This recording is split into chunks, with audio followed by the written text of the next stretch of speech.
Hello दोस्तों, आप सभी का स्वागत है मेरा यूट्यूब चैनल सुबह स्टडी पे।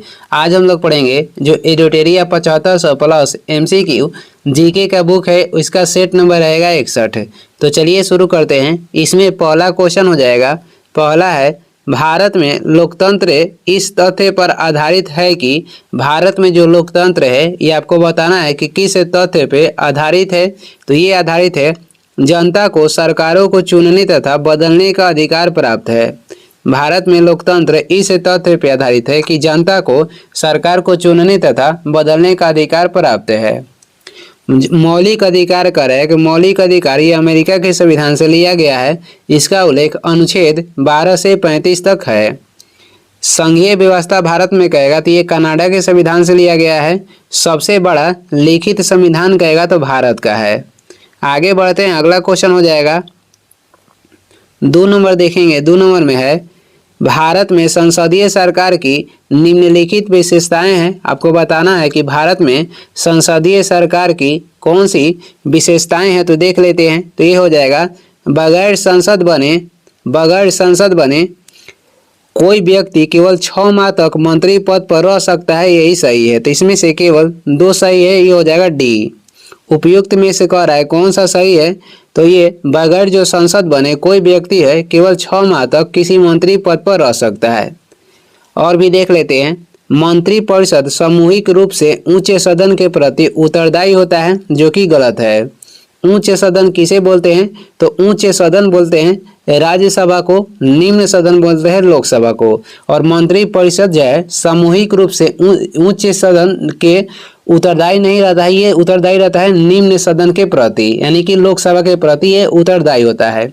व्यक्तिगत रूप से कहेगा तो राष्ट्रपति के प्रति ये उत्तरदायी होता है। भारत में राष्ट्रपति वास्तविक कार्यपालक है, यानी कि ये गलत है, क्योंकि भारत में कहेगा तो प्रधानमंत्री वास्तविक कार्यपालिका है। कौन है? तो प्रधानमंत्री हैं। संसद के 2 सदन हैं, जिसमें ऊंचे सदन हो जाएगा, ऊंचे सदन होता है राज्यसभा, निम्न सदन होता है लोकसभा। अंग कहेगा संसद के तो 3 अंग है, संसद के 3 अंग हो जाएगा राज्यसभा, लोकसभा और राष्ट्रपति।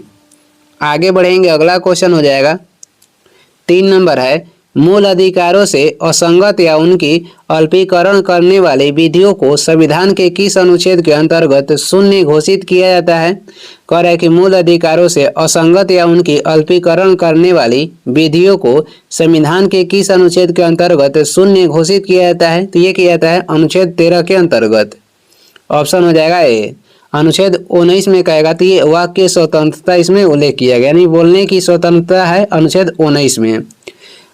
वही अनुच्छेद 37 कहेगा तो राज्य के नीति निर्देशक तत्व जो है न्यायालय के द्वारा परिवर्तन नहीं है, इसका उल्लेख किया गया अनुच्छेद 37 में।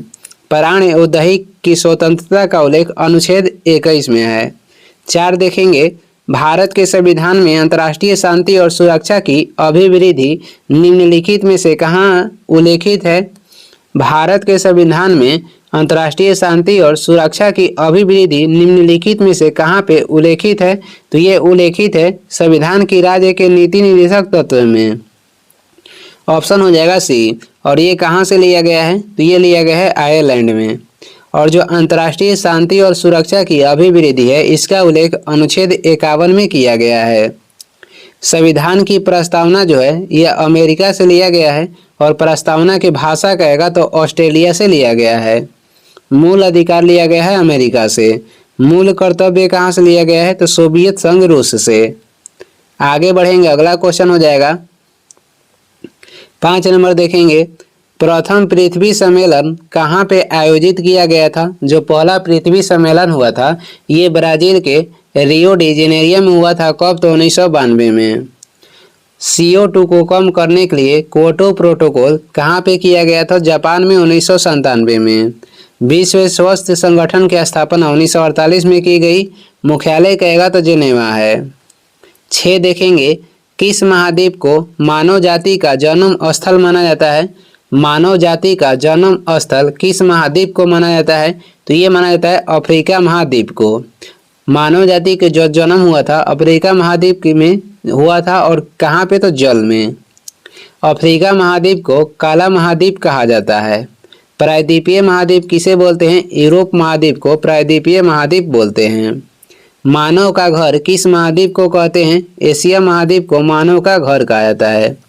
किस महाद्वीप में एक भी ज्वालामुखी नहीं है? ऑस्ट्रेलिया महाद्वीप में एक भी ज्वालामुखी नहीं है। 7 हो जाएगा, प्रमुख पर्वत एवं उसके सर्वोच्च बिंदु का सही मिलान कौन नहीं है? प्रमुख पर्वत एवं उसके सर्वोच्च बिंदु का सही मिलान करा कि इनमें से कौन नहीं है? तो इसमें से आल्प्स के सर्वोच्च बिंदु एल्ब्रुस नहीं है। आल्प्स के सर्वोच्च बिंदु हो जाएगा एल्प्स। बाकी के देख लेते हैं, यही इसमें से सही मिलान नहीं था। बाकी देख लेते हैं। हिमालय के सर्वोच्च चोटी कहेगा तो माउंट एवरेस्ट हो जाएगा। एंडीज के हो जाएगा इंकांकगुआ और रॉकी के हो जाएगा माउंट मैरी एल्बर्ट। आगे बढ़ते हैं, अगला क्वेश्चन है 8 नंबर हो जाएगा। निम्न में कौन सा ग्रह बिना उपग्रह के है? तो बिना उपग्रह के ग्रह हो जाएगा बुध और शुक्र। 1 और 4 हो जाएगा, ऑप्शन हो जाएगा सी। गर्म ग्रह कहेगा तो ये शुक्र ग्रह होता है और इसे भोर के शाम के तारा भी बोलते हैं। मीथेन किस ग्रह पे उपलब्ध है? वरुण पे मीथेन उपलब्ध है। खोज किए थे 1946 में जोहान गैले ने। लाल ग्रह बोलते हैं मंगल को और सर्वाधिक कहेगा किस ग्रह के तापांतर अधिक है? तो ये मंगल के तापांतर जो है अधिक है। चुंबकीय क्षेत्र किस ग्रह पे मौजूद है? तो बुध पे चुंबकीय क्षेत्र मौजूद है। आगे बढ़ते हैं, अगला क्वेश्चन हो जाएगा 9 नंबर क्वेश्चन देखेंगे। 9 नंबर हो जाएगा, ग्लोब पर किस वृत्त को बृहत वृत्त कहा जाता है? तो ग्लोब पर बोलते हैं विषुवत रेखा को। ऑप्शन हो जाएगा सी। विषुवत रेखा जो है कांगो नदी के 2 बार काटती है। कर्क रेखा माही नदी को 2 बार काटती है और लिम्पोपो नदी मकर रेखा को 2 बार काटती है। देशांतर की संख्या कहेगा तो 360 है और अक्षांश की संख्या हो जाएगा 180। अमेरिका के राज्य में सिलिकॉन वैली अवस्थित है? तो अमेरिका के राज्य में सिलिकॉन वैली अवस्थित है कैलिफोर्निया में। ऑप्शन हो जाएगा सी। भारत में सिलिकॉन वैली कहाँ पे अवस्थित है? तो बेंगलुरु में अवस्थित है। साइलेंट वैली कहाँ पे है? तो ये केरल में है।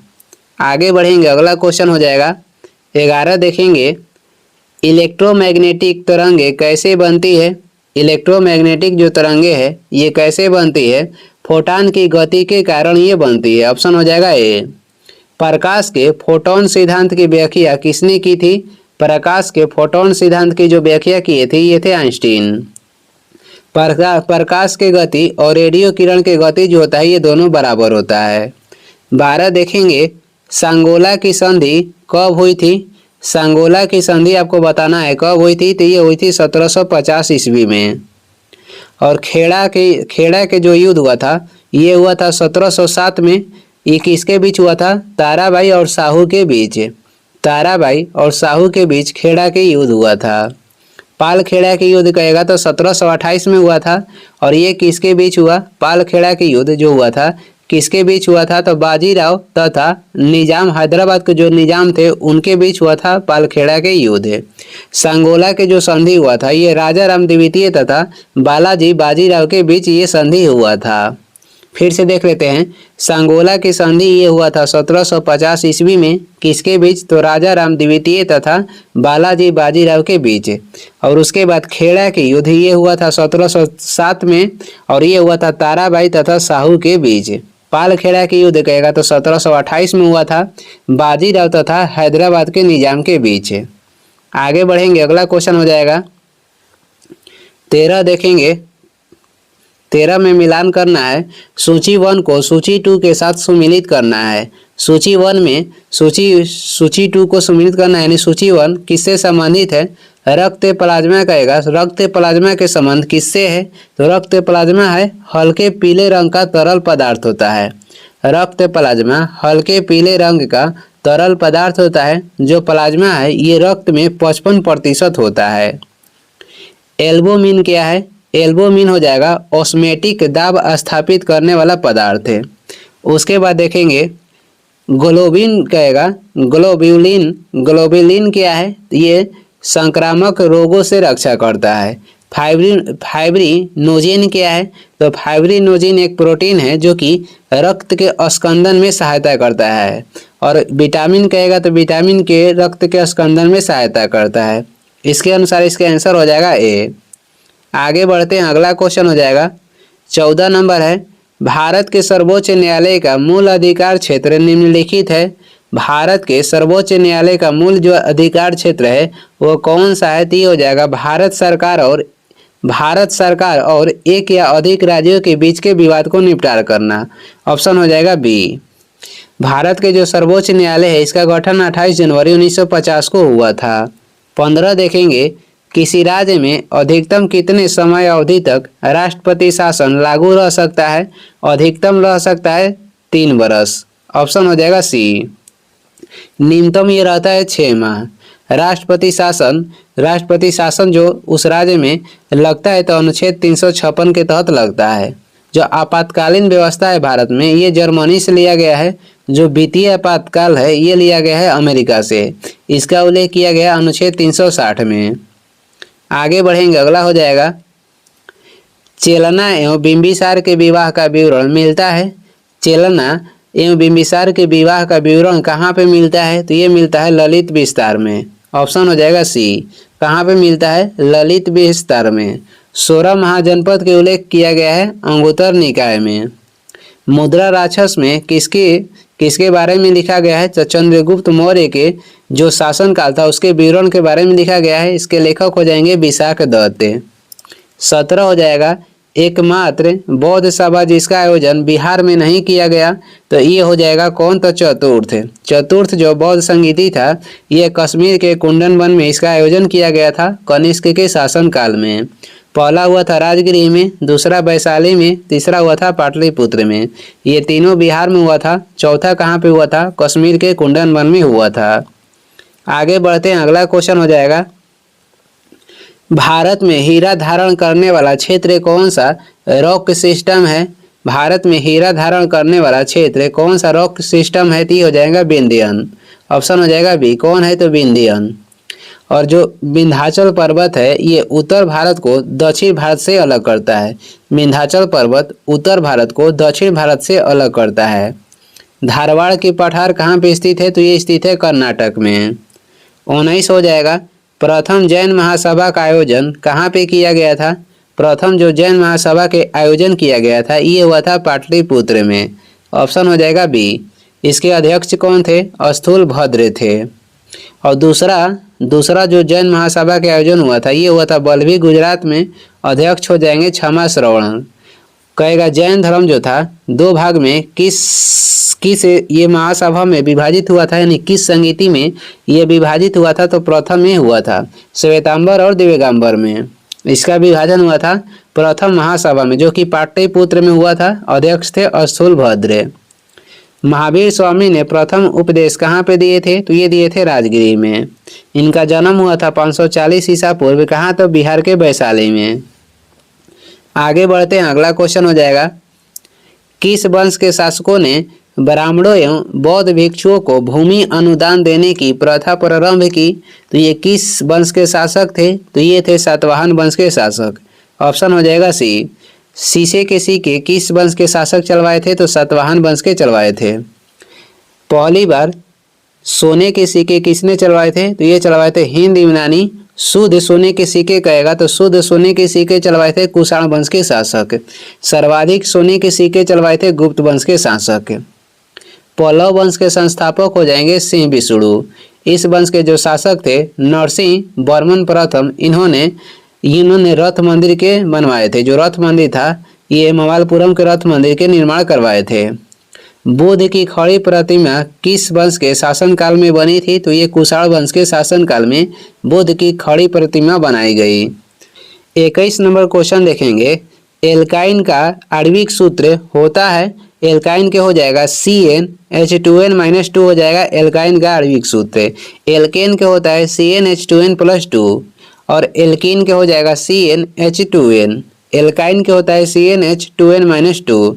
एल्केन जो है ये संतृप्त हाइड्रोकार्बन है, वही एल्कीन कहेगा तो ये असंतृप्त हाइड्रोकार्बन है। आगे बढ़ते हैं, अगला क्वेश्चन हो जाएगा 22 देखेंगे, कोशिका विभाजन के किस अवस्था में क्रोमोसोम स्पष्ट दिखाई देता है?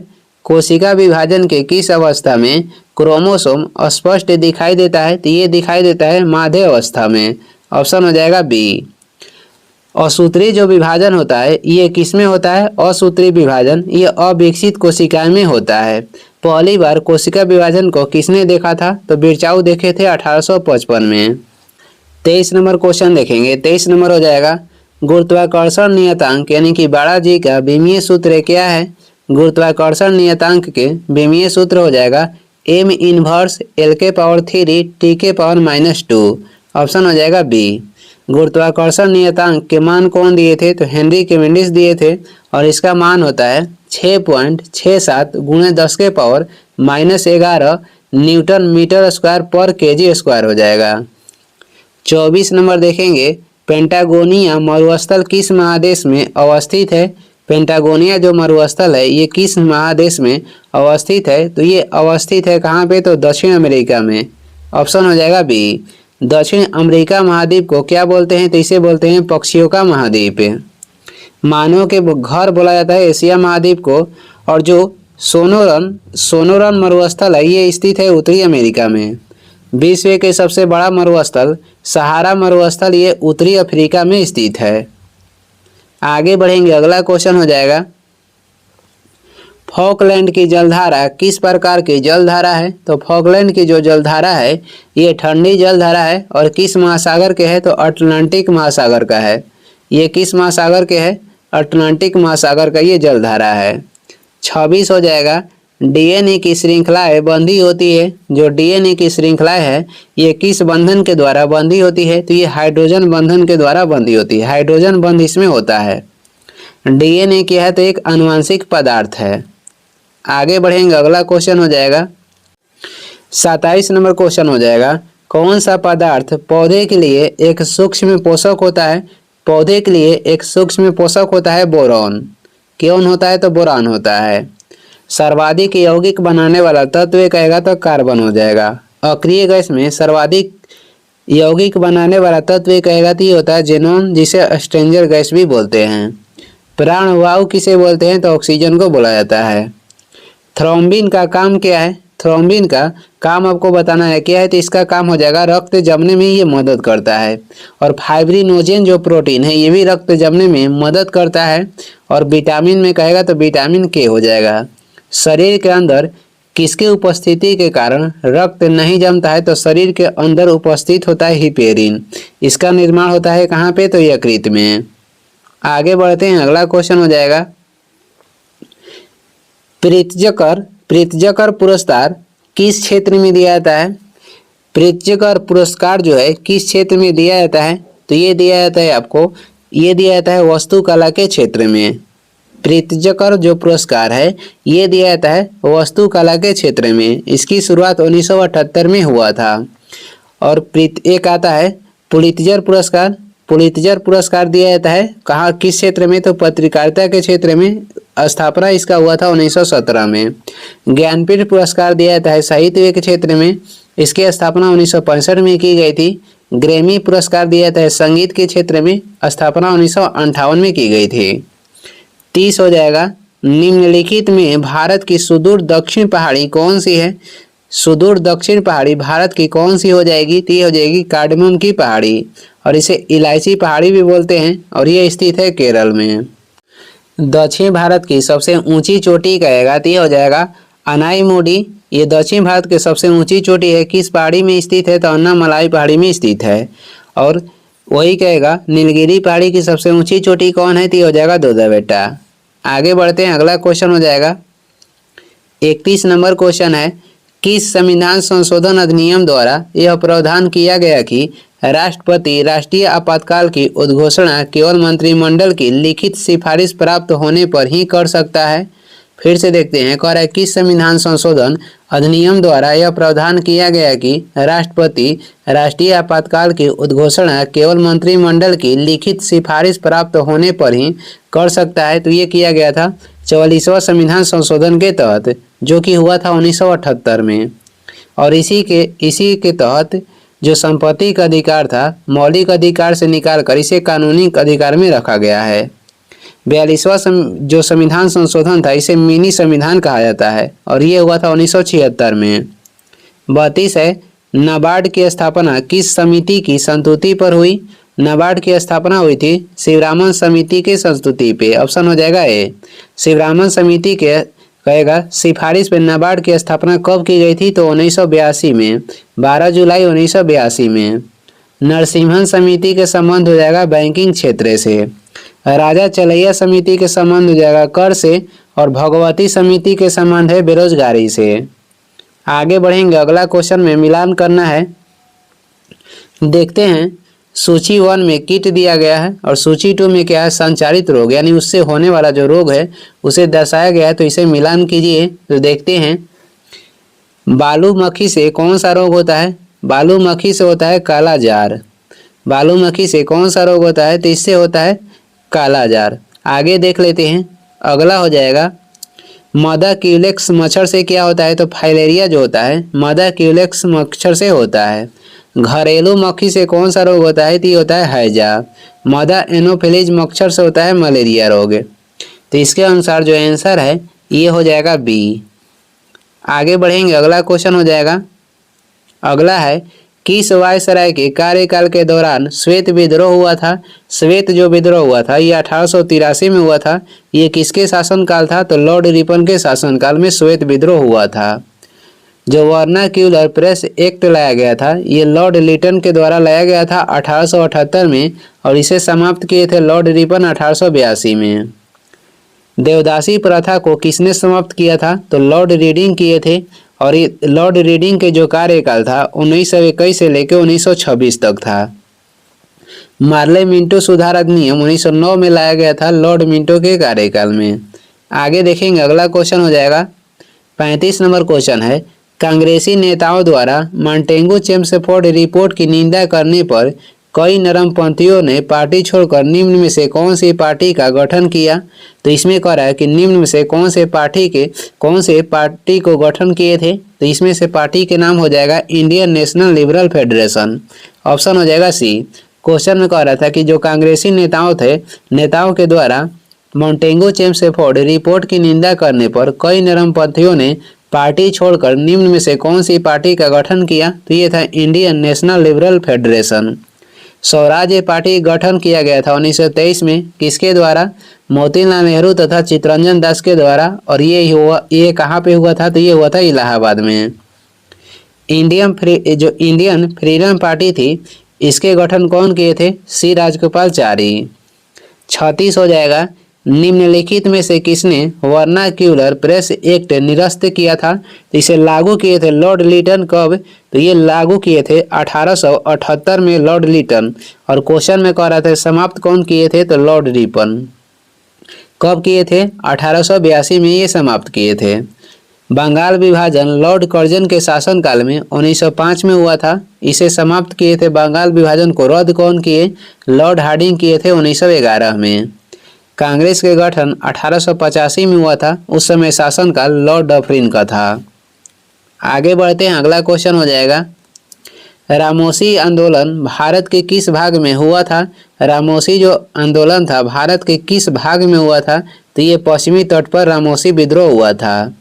कब हुआ था? 1822 में। नेता कहेगा तो ये थे चित्तर सिंह। आगे बढ़ते हैं, अगला क्वेश्चन हो जाएगा, आगे हो जाएगा रॉलेट एक्ट पर विचार के लिए कांग्रेस का विशेष अधिवेशन बुलाया गया, इसके अध्यक्ष कौन थे? रॉलेट एक्ट पर विचार करने के लिए कांग्रेस के जो विशेष अधिवेशन बुलाया गया था इसके अध्यक्ष कौन थे? तो इसके अध्यक्ष थे वीर राघवाचारी। वीर राघवाचारी इसके अध्यक्ष थे और ये 1920 में बुलाया गया था नागपुर में। 13 हो जाएगा, तैमूर लंग का आक्रमण भारत पर कब हुआ? तैमूर लंग के जो आक्रमण था ये हुआ था 1398 ईस्वी में। उस समय शासनकाल कहेगा तो ये था महमूद शाह तुगलक के शासनकाल था। खिरीज खान ने सैयद वंश की स्थापना किया था 1414 ईस्वी में। आगे बढ़ते हैं, अगला हो जाएगा 40 देखेंगे, हड़प्पा सभ्यता के किस स्थल से घोड़े की मृण मूर्तियां मिली है? तो कहाँ से मिली है? तो ये मिली है सुरकोटदा से। ऑप्शन हो जाएगा डी। रंगपुर के कहेगा, रंगपुर के खोज कौन किए थे, तो ये किए थे रंगनाथ राव और ये गुजरात में स्थित है। जूते हुए खेत के साक्ष्य कहाँ से प्राप्त हुआ है, कालीबंगा से और ये राजस्थान में है। बनवाली से क्या प्राप्त हुआ है, तो बनावली से प्राप्त हुआ है मिट्टी के बने हल और ये कहाँ पे है, तो ये हरियाणा में है। आगे बढ़ते हैं, अगला क्वेश्चन हो जाएगा, वैदिक काल में सोम देवता को किससे संबंधित माना जाता है। सोम देवता के संबंध कहेगा तो वनस्पति के देवता से है। ये किसके देवता थे, तो वनस्पति के। सोम देवता को उल्लेख ऋग्वेद के कौन से मंडल में मिलता है, तो ये मिलता है 9वां मंडल में। प्रकाश के देवता कौन हो जाएंगे, प्रकाश के देवता हो जाएंगे वरुण। वर्षा और युद्ध के देवता कौन थे, वर्षा और युद्ध के देवता थे इंद्र। आंधी और तूफान के देवता कहेगा तो ये हो जाएंगे मरुत। आंधी और तूफान के देवता थे मरुत। जैन धर्म के तीसरे तीर्थकर कौन थे, जैन धर्म के तीसरे तीर्थकर थे संभवनाथ। ऑप्शन हो जाएगा डी। और ये क्रम से कौन थे, तो तीसरे हो जाएंगे। इसका प्रतीक चिन्ह क्या था, तो घोड़ा। जैन धर्म के दूसरे तीर्थकर हो जाएंगे अजितनाथ, प्रतीक चिन्ह था हाथी। 21वें थे नेमीनाथ, 21वें हो जाएंगे नेमीनाथ। जैन धर्म में टोटल तीर्थकर कहेगा तो टोटल थे 24। अंतिम महावीर थे, प्रथम हो जाएगा ऋषभदेव जो कि जैन धर्म के संस्थापक थे। आगे बढ़ते हैं, अगला हो जाएगा, किस सुल्तान के काल में खालसा भूमि अधिक पैमाने पर विकसित हुई। किस सुल्तान के काल में खालसा भूमि जो था अधिक पैमाने पर विकसित हुई थी, तो ये काल था अलाउद्दीन खिलजी का। ऑप्शन हो जाएगा बी। अलाउद्दीन खिलजी ने सिरी के किले के निर्माण करवाए थे तथा अपने जो सेनापति थे उसे नगद वेतन देने की प्रथा शुरू की। फिरोज शाह तुगलक ने सर्वाधिक नहर के निर्माण करवाए थे और नहर निर्माण की जो शुरुआत किए थे ये गयासुद्दीन तुगलक किए थे नहर निर्माण की शुरुआत। और सर्वाधिक नहर कौन बनवाए, तो फिरोज शाह तुगलक बनवाए थे। सांकेतिक मुद्रा किसने चलवाया था, मोहम्मद बिन तुगलक। मोहम्मद बिन तुगलक जो थे ये सांकेतिक मुद्रा चलाए थे। आगे बढ़ते हैं, 44 हो जाएगा, तबकात ए नासिरी के लेखक कौन थे। तबकात ए नासिरी के लेखक कौन हो जाएंगे, तो ये हो जाएंगे मिन्हास उस सिराज। तबकात ए नासिरी के लेखक हो जाएंगे मिन्हास उस सिराज। किताब उल हिंद के लेखक हो जाएंगे अलबरूनी। तारीख ए फिरोज शाही के लेखक कहेगा तो जियाउद्दीन बर्नी थे। और फतुहात ए फिरोज शाही कहेगा तो इसके लेखक हो जाएंगे फिरोज शाह तुगलक। फिर से देखिएगा, तबकात ए नासिरी के लेखक हो जाएंगे मिन्हास उस सिराज। किताब उल हिंद के लेखक अलबरूनी। तारीख ए फिरोज शाही के लेखक जियाउद्दीन बर्नी। और फतुहात ए फिरोज शाही कहेगा, फतुहात ए फिरोज शाही के लेखक हो जाएंगे फिरोज शाह तुगलक। आगे बढ़ते हैं, अगला हो जाएगा, हीमोसाइटोमीटर का प्रयोग किसके लिए किया जाता है। हीमोसाइटोमीटर के जो प्रयोग करते हैं ये रक्त कोशिकाओं की गिनती के लिए करते हैं। ऑप्शन हो जाएगा सी। रक्तचाप को मापने के लिए स्फेग्नोमैनोमीटर के प्रयोग करते हैं। रक्तचाप को मापने के लिए स्फेग्नोमीटर के प्रयोग किया जाता है। 46 हो जाएगा, एक डायनेमो जिस बिजली उत्पन्न करने के लिए जाना जाता है वास्तव में इसका कार्य क्या है। तो डायनेमो जो है कौन सा कार्य करता है, तो डायनेमो कार्य हो जाएगा ऊर्जा के कन्वर्टर करता है। डायनेमो ये ऊर्जा को बदलता है, यांत्रिक ऊर्जा को ये विद्युत ऊर्जा में कन्वर्ट करता है। आगे देखेंगे, आगे हो जाएगा, यदि 100 वाट के बल्ब प्रतिदिन 10 घंटे जलाए जाए तो प्रत्येक दिन कितने यूनिट विद्युत ऊर्जा व्यय होगी। तो प्रत्येक दिन कह रहा है कितने यूनिट ऊर्जा व्यय होगी, तो ये हो जाए 1000 वाट गुणे 10 और बटे में 1000 से भाग दे दीजिए तो ये कटेगा तो 1 यूनिट प्रत्येक दिन क्या होगा, तो व्यय होगा। आगे हो जाएगा 48 नंबर है, कार्बन डेटिंग का प्रयोग किसकी उम्र निर्धारण के लिए किया जाता है। कार्बन डेटिंग का जो प्रयोग किया जाता है ये फॉसिल्स या जीवाश्म की उम्र के निर्धारण के लिए किया जाता है। ऑप्शन हो जाएगा सी। पृथ्वी की आयु या चट्टानों की आयु ज्ञात करने के लिए यूरेनियम डेटिंग विधि का प्रयोग करते हैं। आगे बढ़ते हैं, अगला क्वेश्चन हो जाएगा, क्रय शक्ति क्षमता के आधार पर निम्न में से किस देश की अर्थव्यवस्था का विश्व में पहला स्थान है? और ये क्रय शक्ति क्षमता के आधार पे कर रहा है, तो क्रय शक्ति क्षमता के आधार पे निम्न में से किस देश की अर्थव्यवस्था का विश्व में पहला स्थान है? तो ये हो जाएगा चीन। दूसरा किसका है? तो दूसरा हो जाएगा अमेरिका के। तीसरा पर भारत है। सूर्योदय के देश यानी कि उगते सूर्य के देश किसे कहते हैं? जापान को कहा जाता है। डूबते सूर्य के देश कहते हैं ब्रिटेन को। 50 है, किस पंचवर्षीय योजना में मानव संसाधन के विकास को सर्वोच्च प्राथमिकता दी गई थी? किस पंचवर्षीय योजना में मानव संसाधन के विकास को सर्वोच्च प्राथमिकता दी गई थी? तो ये पंचवर्षीय योजना थी आठवीं जो पंचवर्षीय योजना थी, ये सबसे सफल पंचवर्षीय योजना थी। आठवीं पंचवर्षीय योजना सबसे सफल थी, और सफल कहेगा तो तीसरा हो जाएगा।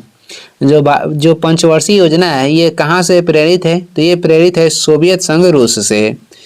पंचवर्षीय योजना को अंतिम रूप से अनुमोदन कौन करता है? तो ये करता है एनडीसी यानी कि राष्ट्रीय विकास परिषद। गठन हुआ था कब? 6 अगस्त 1952 को। आगे बढ़ते हैं, अगला क्वेश्चन हो जाएगा। आगे कुछ महत्वपूर्ण वन लाइनियर क्वेश्चन है, तो देखते हैं। मुहम्मद बिन तुगलक के उत्तराधिकारी कौन हुआ? तो मुहम्मद बिन तुगलक के उत्तराधिकारी हुए फिरोज शाह तुगलक। दिल्ली सल्तनत में फिरोज शाह तुगलक प्रथम शासक था जिसने 2 बार राज्याभिषेक करवाया। दिल्ली सल्तनत के फिरोज शाह तुगलक जो था ये प्रथम शासक था जिसने अपनी राज्याभिषेक 2 बार करवाए थे। वही मुगल शासन में कहेगा तो 2 बार राज्याभिषेक कराने वाले हो जाएंगे औरंगजेब। पहली बार राज्याभिषेक मार्च 1931 को हुआ था। कहाँ पे? तो थट्टा में। दूसरी हुई थी कहाँ पे? तो दूसरी हुआ था 1351 ईस्वी में दिल्ली में। खलीफा द्वारा इसे कासिम अमीर उल मोमिन की उपाधि दी गई थी। किसे दी गई थी? फिरोज शाह तुगलक को। आगे बढ़ते हैं, अगला हो जाएगा। फिरोज शाह तुगलक के समय प्रमुख 4 कर निम्न थे, और ये था खराज, खुम्स, जजिया और जकात। ब्राह्मणों पर जजिया कर लागू करने वाला पहला मुसलमान शासक कौन था? तो ये था फिरोज शाह तुगलक। इनके शासनकाल में एक नया कर सिंचाई कर भी लगाया गया जो उपज का 1/10वां भाग था। इस सुल्तान ने सिंचाई के लिए 5 बड़ी नहरों का निर्माण करवाया था। सर्वाधिक नहर के निर्माण करेगा तो ये फिरोज शाह तुगलक करवाए थे, और शुरुआत कौन किए थे? तो गयासुद्दीन तुगलक। आगे बढ़ते हैं, अगला हो जाएगा। फिरोज शाह तुगलक ने दासों के देखभाल के लिए एक नए विभाग बनवाए थे जो कि था दीवाने बंदगान। इन्होंने मुस्लिम महिलाओं विधवाओं की सहायता के लिए एक नए विभाग यानी कि दीवान ए खैरात की स्थापना भी की थी। ये सब किए थे फिरोज शाह तुगलक। इसने चांदी और तांबे के मिश्रण से निर्मित सिक्के जारी किया जिसे अद्धा एवं बीख कहा गया। इसने अपनी आत्मकथा फतुहात ए फिरोज शाही की रचना की। फिरोज शाह तुगलक की मृत्यु सितंबर 1388 में हो गई। आगे हो जाएगा, अगला है। सल्तनत काल में उधार दिए गए धन का हिसाब रखने वाले व्यक्ति को क्या कहते थे? इसे कहते थे मजमुआदार। नासिरुद्दीन महमूद तुगलक के समय 1398 ईस्वी में तैमूर लंग का आक्रमण हुआ था। आगे देखेंगे विभाग और उससे संबंधित सुल्तान। ये महत्वपूर्ण है, इसे याद रख लीजिएगा। दीवान ए जो अर्ज था, दीवान ए अर्ज जो विभाग था ये सैन्य विभाग था। गठन कौन किए थे? बलबन। दीवान ए मुस्तखराज ये कौन सा विभाग था? तो दीवान ए मुस्तखराज के जो गठन कौन सुल्तान किए थे? तो ये किए थे अलाउद्दीन खिलजी। दीवान ए कोही के गठन किए मोहम्मद बिन तुगलक, और ये था कृषि विभाग। दीवान ए खैरात के गठन कौन किए थे? फिरोज शाह तुगलक। दीवान ए बंदगान के गठन किए थे फिरोज शाह तुगलक, और ये दास विभाग था। दीवान ए इस्तिहाक के गठन भी फिरोज शाह तुगलक किए थे। और ये इस वीडियो के लास्ट क्वेश्चन है। वीडियो को लास्ट तक देखने के लिए धन्यवाद। वीडियो पसंद आ रहा है तो लाइक कर दें, चैनल पर नए हैं तो सब्सक्राइब कर लें। कुछ सुझाव है, सलाह देना है तो कमेंट करके ज़रूर बताएं। Thank you.